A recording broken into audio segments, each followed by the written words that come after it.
আসসালামু আলাইকুম এভরিওয়ান, কেমন আছেন সবাই? আশা করি ভালো আছেন। আপনাদের দোয়া আমিও ভালো আছি। আজকে আমি গ্রামের মানুষের মাইন্ডের ব্যাপারে কিছু কথা বলবো।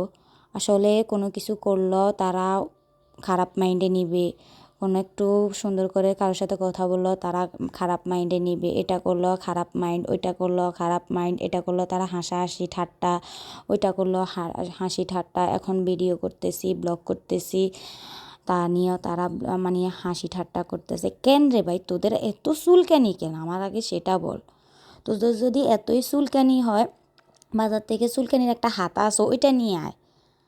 যদি চুলকাইতে না ভালো লাগে, যদি চুলকাইতে তোদের কাছে ভালো লাগে, তাহলে কচু গাছ যাইয়া কচু ডল শরীরে, তাহলে সেটা ভালো হবে। তাতে তোদের চুলকানি আরও বাড়বে, যাতে এতই চুলকাইতে ভালো লাগে। বুঝলাম না, জীবন আমার, লাইফ আমার, আমার জীবন আমি কি করব না না করব সেটা আমার সম্পূর্ণ আমার ব্যাপার। তোদের চুলকানি দেখলে তো মনে হয় যে কি মনে হয় আল্লাহ মাবুদে জানে। এত খারাপ মাইন্ডের কেন তোরা? কোনো কিছুই করতে পারি না তোদের জন্য, কোনো কিছুই করতে পারি না, ঘরে কোনো কথাই বলতে পারি না, বললো তারা তোরা উল্টা মাইন্ডে নিয়ে